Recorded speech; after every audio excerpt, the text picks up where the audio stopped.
it's Katie. Before we get started today, I just wanted to take a moment and say thank you for being here, and especially to my new subscribers. Thanks for being part of this and welcome. This is definitely a work in progress, these videos, and it's a great opportunity for me to show you a little bit of behind the scenes into how I work and what inspires me, and I hope that that will inspire you as well in your creativity and in your everyday life. So thank you for being here, and let's go ahead and dive in. All right, so first and foremost, I would love to hear some feedback about something. Do you guys enjoy when I do voiceover better, or do you like just having some kind of meditative, slow or happy music playing in the background? Because I kind of like it both ways, and I'm curious what your thoughts are. So if you want to chime in on that, that would be amazing. All right, so I have started this journal spread, and I say spread because I'm creating 2 pages next to each other, and so when they're complete and you open up this hopefully one day completed journal, it'll open up and these pages will be side by side. And I decided to do it this way because I want it to have a little more space to play, a little more freedom. I know when I do my individual pages, I still enjoy it greatly. However, having a restricted end point, you know, the edges, makes it just a little more constrained. And here I can, as you can see, I can kind of overlap. I can go past the marks. I just have a little more room to wiggle. So this is a 18 by 24 inch page of watercolor paper that I'm working on, which is great because it holds up to moisture and collage and that kind of thing. I started with a watercolor kit that my mom recently got me for my birthday in February, and I'm really enjoying it. I am not a watercolorist, so I think what I'm supposed to do is use like a spray bottle and spray the paints to moisten them, but I just dipped my brush into water and got the paint going that way. So yeah, just playing around with some of those colors. And if you've seen some of my videos before, I like this stage because this is just creating the base for my work. This gives me an opportunity to play and to try some different things. And I know that none of this is final, and I will likely be putting some layers on top of this. So it's just a good opportunity to loosen up and have fun with my work here. And then I am going to incorporate a little bit of paper collage. So I have some magazine clippings, some of my favorite sewing patterns that I use a lot, which are great because they're translucent. And just going to fill up the page here. I've been asked a couple times, like, how do I know what marks to make or where to put my collage pages and that kind of thing. And really, I don't know. I kind of just follow my intuition and go with what feels right. I guess I tend to go for like a little bit of a balance between white space and busyness. Some of my stuff is completely busy and there is no white space, but I don't know. I just kind of feel it out and try different things. And I've also been doing this for a long time, so I feel like I kind of have a look of mine, and I kind of go with that. And yeah, just kind of tap into what feels good. And so I encourage you to do the same thing. Just kind of play and see what feels good for you.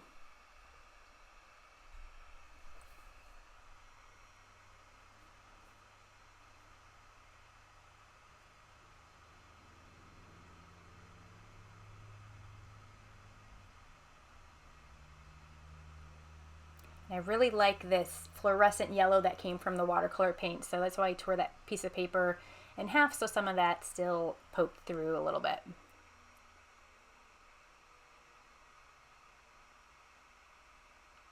If you happen to be looking in my tea cup there and see some floaties, it's just some loose leaf oolong tea.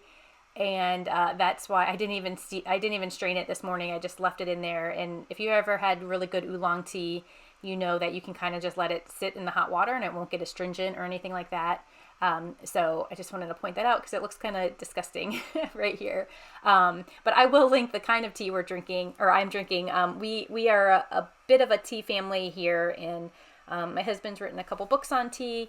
So I will link some of that information below just for fun if you're a tea person as well. All right, so now I'm going over some of my layers with some gesso, and I will say that this gesso is not like the top of the line. It's actually kind of thin, and I like that. I really like working with gesso because it's very matte and it has a little bit of a tooth to it, and it also dries fairly quickly. So I'm just spreading that on. I find that like a thin layer of either white paper or white paint or gesso like this just dampens the colors a little bit, and that's kind of what I'm going for today. Sometimes I go super bright and bold, but right now I just want to make it a little more pastel and light. And then I've also incorporated some oil pastels in there to bring out some color. And at this point, because I use such a thin layer of gesso, it's already pretty dry, so I can continue on and work from here. If there's one thing I've learned from teaching classes is a lot of people will tend to put a ton of paint on their work, and especially their collage work, and that's not necessarily a good thing. I always say less is more, because you can always add more layers and that kind of thing. But if you start with just a thin layer, it allows a little more transparency. So remember with your paint, use less than you think.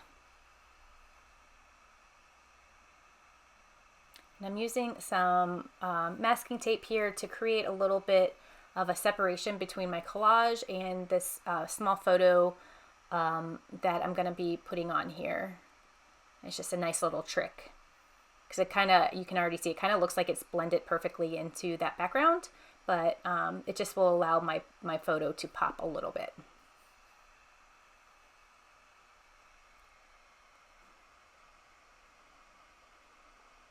I'm already feeling that I just love working on a larger piece of paper like this. It just, it provides a little bit of openness with my work, and I can, I have just a little more room to wiggle.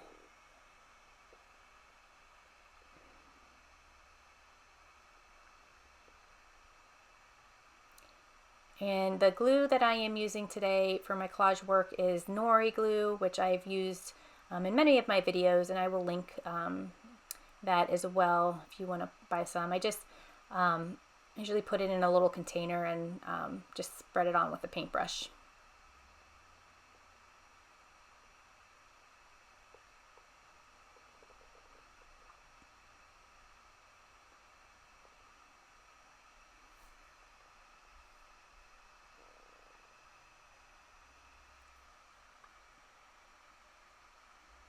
And I will often, when I'm writing something, there's definitely different methods to this, and I've shared some of those in the past with some different videos. But if I am writing something out, I will sometimes use just a mechanical pencil to get it out initially, and then I can either trace over it or leave it as is. I like the look of the pencil on my work. This page is all about letting go. There's not much more to say to it than just, I feel like it's a common theme in my life as I'm getting older. And it's just something that I constantly have to remind myself of, is just letting go of all the things I hold tightly to.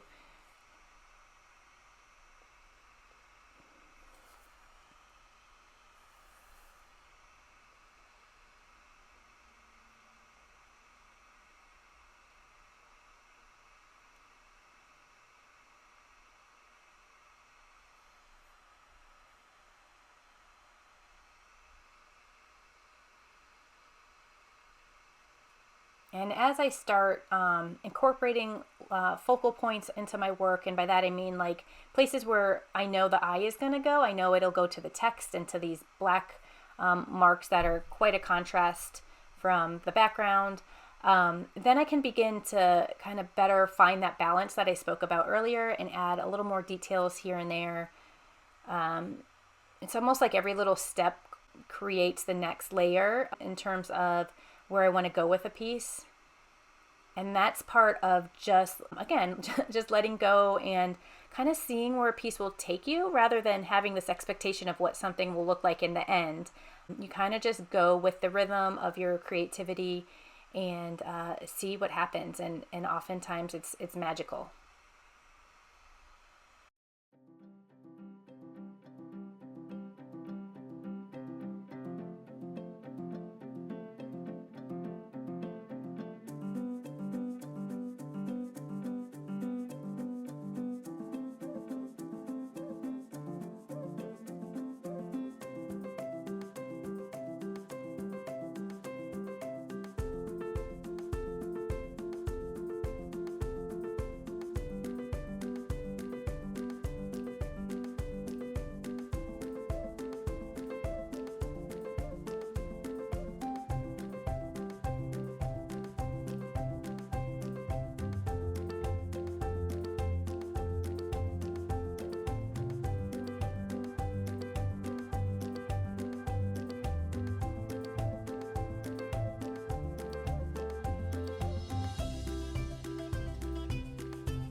As I'm getting to a point where I feel like this page is complete, first of all, I want to shout out to Brene Brown because I do talk about vulnerability in this piece and use one of her quotes here, vulnerability begets vulnerability, which I strongly believe. And that is one reason I am kind of pushing myself to do these journals where I'm really sharing what's on my mind and in my heart with the world, which is a little uncomfortable, of course, but I think the more we get acclimated to sharing how we're feeling and the artwork inside of us, the more colorful and open and loving this world will be.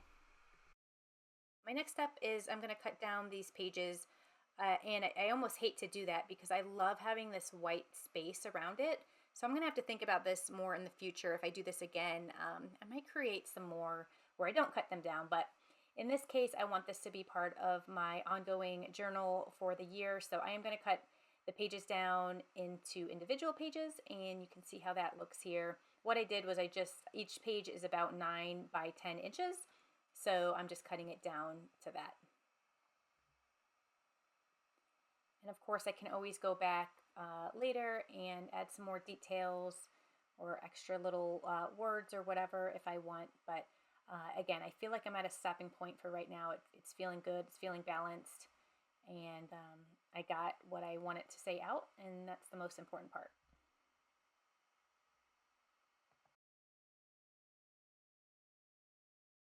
And as I'm wrapping up, you can see these pages side by side together and all the little details involved in building this page and in building the story for my journal this year.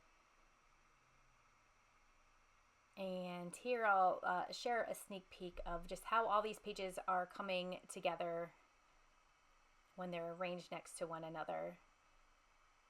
It's all happening and I love it. Thank you all for being here, and I will be back with another video here in a couple days. Cheers, everyone.